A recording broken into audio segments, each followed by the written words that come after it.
Hey, it's your buddy Peace and Harmony with you here today. We got a great question in from a viewer, and that is really, how do you say no to a narcissist? How do you just stop participating? How do you stop getting involved in all the struggles, the games?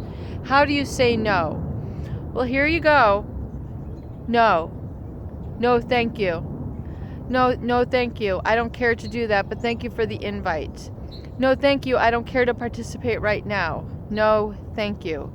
You basically speak those words and you let them fall and you let them resonate, and you know, furthermore, why you're making the decision. Once you have the ground and the footwork for making your decision, even though it's hard, even though your voice might quiver, even though it might be difficult for you to say no, learn to say no. Learn to protect yourself, learn to protect your time, learn to protect your energy, and learn to protect your interests, because a lot of people say that they don't even know their I am. They don't even know their I wants. They don't even know their I feel. They've never even gone on that journey. And, they're, in the middle of their life, and they're just now discovering this. So I encourage you, I implore you to say no to the negativity, the toxicity, and really the judgment and the fear. And then it leaves you a whole lot of room with what to say yes to. And oftentimes I think people are more afraid of their success than they are at letting down the narcissist. They're so very fearful of what could happen if I begin to trust myself and believe in myself. What happens then? Well, wonderful things happen then. You begin to be happy. You begin to feel embraced. You begin to feel the warmth and the joy and the bliss of life. You begin to recognize that life is springing up new all around you, and you begin to enjoy that and take it in and feel a wealth of gratitude. Once you open up your eyes and surround yourself to the life that is just beaming all around you, and furthermore, the people that can also support you in that and who don't take away from you but who want to give to you, that is a very scary feeling. And it's very difficult for people to experience that success, to give themselves the permission to love themselves, because the narcissist has drilled into you not to love yourself. It's a very, very strange message for them to really sort of grind into people.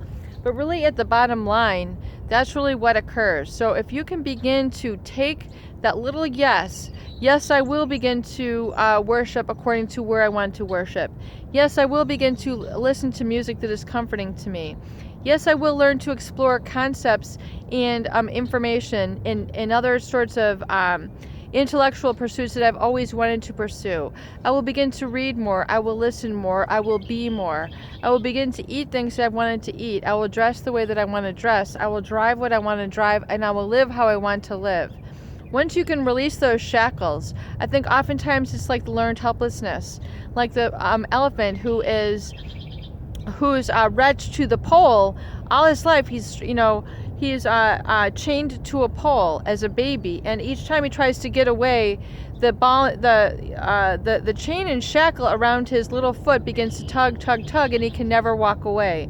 Until eventually the trainer cuts loose the chain, and he realizes that he doesn't even have to keep the chain on there, because the elephant has now learned to be helpless and learns to stay stuck, and will stay within a couple of feet, 3 feet of that pole, because he still feels that he's within his mind gone over and over and again.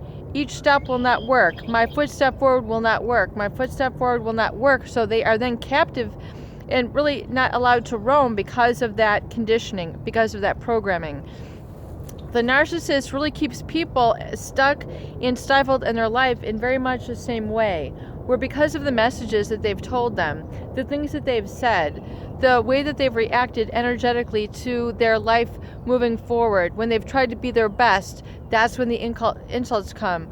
When they've felt their most beautiful, that's when they get the insults. That's when the criticisms, that's when the shame comes in. So every time you try to rise up and be your best version, oftentimes the narcissist is threatened and they're not going to be supportive. And so people, because they don't want to lose that relationship, they will instead sacrifice themselves, sacrifice their inner gifts in order to please that individual, in order to keep them around. And so what we find oftentimes is that those people who are stuck and stifled, they've given up way too much of their life. They've stayed with negative, injurious people for way too long. They have basically built this into their mind that this is what they must do in the name of love, and this is what love means. You can ask yourself, is this what love means? To be criticized, violently hit, to be scolded, to be shamed, to be insulted, to be berated? Is that what love is? Ask yourself that question and see if you can arrive at your own answers. Peace and harmony with you here today. I hope these videos do help. Please share and please subscribe for more great tools, videos, discussion, and support.